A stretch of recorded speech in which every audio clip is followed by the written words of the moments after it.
السلام علیکم ورحمۃ اللہ وبرکاتہ۔ بسم اللہ الرحمن الرحیم۔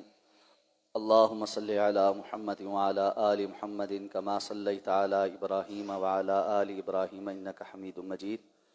اللہم بارک علی محمد وعلی آل محمد کما بارکت علی ابراہیم وعلی آل ابراہیم انک حمید مجید۔ عن ابی ہریرہ رضی اللہ تعالی عنہ قال قال رسول اللہ صلی اللہ علیہ وسلم اذا وقع الذباب في شراب احدكم فليغمسه ثم لينزعه فإن في احد جناحيه داء وفي الآخر شفاء اخرجه البخاری وابو داود۔ حضرت ابو ہریرہ رضی اللہ تعالیٰ عنہ بیان فرماتے ہیں کہ جناب رسول اللہ صلی اللہ علیہ وسلم نے ارشاد فرمایا، تم میں سے جب کسی کے مشروب میں مکھی گر جائے تو اسے چاہیے کہ وہ اس کو پورا اس کے اندر ڈبو کر باہر نکال دے، اس لیے کہ اس کے ایک پر میں بیماری ہے اور دوسرے پر میں شفا ہے۔ یہ حدیث مبارکہ صحیح بخاری کی اور دیگر احادیث کی کتب میں موجود ہے اور صحیح سند کی حدیث۔ اس حدیث مبارکہ کو اس باب میں ذکر کر کے سب سے پہلا مسئلہ جو ثابت کیا گیا ہے وہ یہ ہے کہ مکھی نجس نہیں ہے، پلید نہیں ہے، اس لیے اگر وہ کسی پانی کے اندر گر جائے، خواہ پانی تھوڑا ہی کیوں نہ ہو، تو اس مکھی کو اس کے اندر پورا ڈبو کر نکال دینے سے وہ پانی صاف رہتا ہے، اس سے وضو بھی کیا جا سکتا ہے، غسل بھی کیا جا سکتا ہے، اور اسی طرح اس پانی کو کھانے پینے کے لیے استعمال بھی کیا جا سکتا ہے۔ الا یہ کہ جو اصول پہلے بیان ہوا کہ اتنی تعداد میں مکھی گر جائے یا جس کی وجہ سے پانی کے تینوں چیزوں میں سے کوئی چیز بدل جائے، رنگ، بو یا ذائقہ، تو پھر علیحدہ کیفیت ہے، لیکن فوری طور پہ اس کے گرنے اور کیفیت تبدیل ہونے سے پہلے اگر وہ گر جائے تو پھر وہ پانی پاک ہے، اس لیے کہ نجس چیز جو پانی میں تھوڑی مقدار میں بھی گر جائے اور تھوڑا پانی ہو اس میں تھوڑی مقدار میں بھی گر جائے تو وہ نجس ہو جاتا ہے۔ جیسے ایک گلاس پانی ہے یا ایک جو ہے کپ پانی ہے،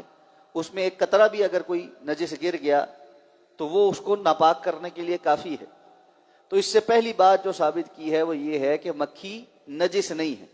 باوجود اس کے کہ مکھی حلال نہیں، اس لیے کہ وہ گندگی کھاتی ہے، لیکن وہ نجس نہیں، پلید نہیں۔ دوسری بات جو اہم ہے وہ یہ کہ رسول اللہ صلی اللہ علیہ وسلم نے فرمایا کہ مکھی اس کے ایک پر میں بیماری ہے اور دوسرے پر میں شفا ہے، اور جب وہ گرتی ہے تو وہ اپنا بیماری والا پر پہلے اس مشروب کے اندر گراتی ہے۔ اب اس کی کیا حکمت ہے واللہ عالم، اس کی کوئی حکمت تو معلوم نہیں ہے، نہ رسول اللہ صلی اللہ علیہ وسلم نے بیان کی کہ وہ ایسا کیوں کرتی ہے، لیکن اللہ رب العزت نے اس کے دوسرے پر میں ہی اس کا اینٹی ڈوڈ رکھا ہے، یعنی اللہ رب العزت نے اس کے دوسرے پر کے اندر ہی ان جراثیم کے خاتمے کے دیگر جراثیم رکھے ہیں، اس لیے آپ نے فرمایا کہ مکھی کو پورے طریقے سے ڈبو دیا جائے اور پھر باہر نکال دیا جائے، تاکہ وہ جو اس کے دوسرے پر میں شفا والے جراثیم ہیں وہ پانی کے اندر سے ان بیماری والے جراثیم کا خاتمہ کر دیں۔ بعض لوگوں کو اس طرح کی احادیث پر اشکال ہوتا ہے،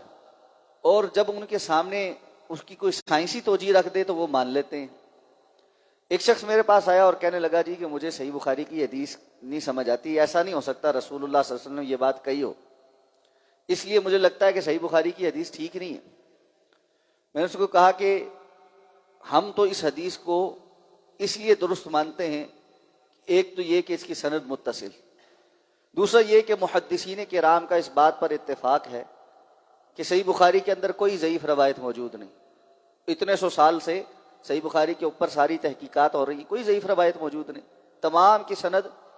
بالکل چیک کر کے اس بات کی گارنٹی ہو چکی ہے کہ اصح الکتب بعد کتاب اللہ کی کتاب کے بعد سب سے درست کتاب جو ہے وہ صحیح بخاری۔ لیکن آپ کی تسلی کے لیے یہ بتا دیتا ہوں کہ اس کے اوپر ریسرچ بھی ہو چکی کہ کیا واقعتاً ایسا ہے یا نہیں، اور اگر کوئی چاہے تو وہ گوگل کر سکتا ہے اس ریسرچ کو، آپ کو اس کا ایکسپیریمنٹ مل جائے گا کہ انہوں نے بہت ساری مکھیوں کو اس حوالے سے چیک کیا، اور واقعتاً مکھی جب گرتی ہے کسی بھی مشروب کے اندر تو وہ اپنا ایک پر جو ہے وہ اس مشروب کے اندر ڈالتی ہے، اور اس کی یہ بچنے کی ایک کوشش ہوتی ہے کہ میں کسی طریقے سے اڑ سکوں، لیکن جب وہ نہیں اڑ پاتی اور اس مشروب کے اندر وہ گر جاتی ہے تو وہ ایک پر اوپر کی طرف رہتا ہے۔ اگر آپ کبھی خود بھی غور کریں گے کہ مشروب میں گری ہوئی مکھی کو دیکھیں تو اس کا ایک پر اوپر اٹھا ہوا ہوگا اور ایک اس کے اندر ڈوبا ہوا ہوگا۔ تو انہوں نے چیک کیا کہ جس وقت مکھی گرتی ہے اور وہ پر اندر جاتا ہے تو جراثیم اس پانی کے اندر موجود ہوتے ہیں، اور جب آپ اس کو پورا ڈبا دیتے ہیں تو سبحان اللہ ان جراثیم کا اینٹی ڈوٹ اللہ نے جو رکھا ہے وہ اس کی وجہ سے ان جراثیم کو ختم کر دیتا ہے۔ اچھا، جب میں نے ان کو اس کو یہ بات بتائی تو کہنے لگا واقعتاً ایسا ہے۔ میں نے کہا آپ سرچ کر لیں۔ وہ دو تین دن کے بعد میرے پاس آیا، کہنے لگا جی یہ بات تو آپ کی صحیح ہے۔ تو میں نے کہا پھر؟ کہنے لگا یہ اگر ایکسپیریمنٹ نہ ہوا ہوتا تو مجھے یقین نہ آتا۔ میں کہا جی پھر اس کا میں آپ کا پھر قصور۔ وجہ یہ ہے کہ الذین یؤمنون بالغیب، وہ لوگ جو غیب پر ایمان لاتے ہیں ان کے لیے یہ بات اہمیت کی ہے کہ وہ بات ثابت ہو جائے کہ رسول اللہ صلی اللہ علیہ وسلم تک متصل ہے، اس کے اندر کوئی ابہام نہیں کہ اللہ کے رسول نے فرمایا یا نہیں فرمایا۔ اگر یہ ثابت ہو جائے کہ اللہ کے رسول نے یہ فرمایا ہے، اس کے بعد اس میں شک اور شبے کی کوئی گنجائش نہیں۔ یہاں تک کہ علامہ ابن عثیمین رحمہ اللہ فرماتے ہیں اس طرح اس حدیث اور اس سے متعلقہ جو احادیث ہیں ان میں جب ہم ریسرچ جو ثابت ہو چکی اس کا تذکرہ کر دیتے ہیں تو وہ صرف اس باب میں ہے کہ حضرت ابراہیم علیہ السلام نے کہا تھا کہ وَلَٰكِن لِيَطْمَئِنَّ قَلْبِي، کہ میرے قلب کو، میرے دل کو زیادہ اطمینان ہو جائے گا۔ ایمان میرا پورا ہے، لیکن ایک انسان کو جب چیز آنکھوں دیکھی معلوم ہو جاتی ہے تو پھر زیادہ ایمان مستحکم ہو جاتا ہے۔ وگرنہ ایسا ہرگز نہیں ہے کہ ہم کسی ایسی حدیث جس کی سند متصل ہو اور اس میں موجود بات سائنٹیفکلی ابھی پروو نہ ہوئی ہو اس کے متعلق شک اور شبہ میں ہیں، بلکہ علامہ حسین فرماتے ہیں اگر فی زمانہ سائنس کسی ایسی متصل بات جو ثابت ہے رسول اللہ صلی اللہ علیہ وسلم، قرآن حدیث کی کوئی نص جو ثابت ہے، اس کے متعارض کوئی چیز ثابت کرے، اس کے الٹ کچھ ثابت کرے، تو ہمارا یقین اس بات پر ہے کہ سائنٹیفک ریسرچ غلط ہے، اور وقت آئے گا کہ سائنس خود پروف کرے گی کہ یہ سب کچھ غلط ہے۔ اس کی مثالیں موجود ہیں ہمارے سامنے۔ ایک عام مثال آپ کے سامنے بیان کر دیتا ہوں۔ اسلام نے حکم دیا ہے کہ ماں بچے کو 2 سال تک دودھ پلائے۔ ڈاکٹرز ایک عرصے تک، ہمارے بچپن میں ہماری والدہ کہتی ہیں کہ اس بات کی سختی کرتے تھے کہ ماں بچے کو دودھ نہ پلائے۔ وجہ کیا ہے جی؟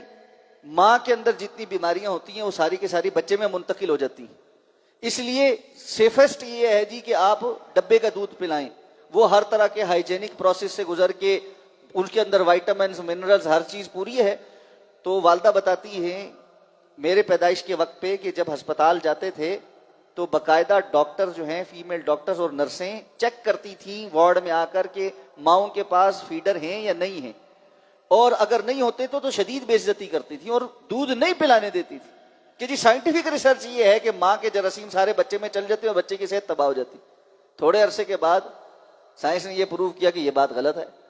سب سے زیادہ اہمیت کی حامل غذا اور صاف اور بچے کی نشو و نما کے لیے اس کے جسم کی عین مطابق غذا وہ ہے جو اللہ نے ماں کے اندر رکھی،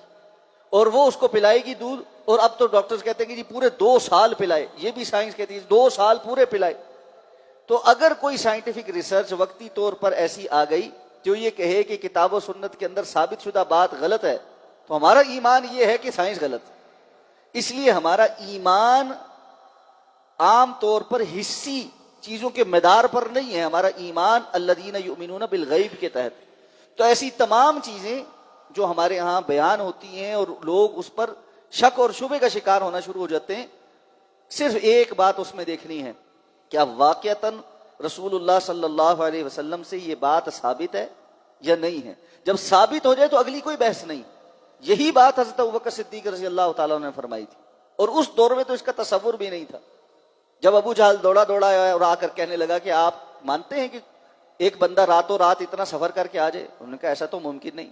اب وہ مزید بغلے بجانے لگا کہ آپ کے صاحب محمد یہ کہتے ہیں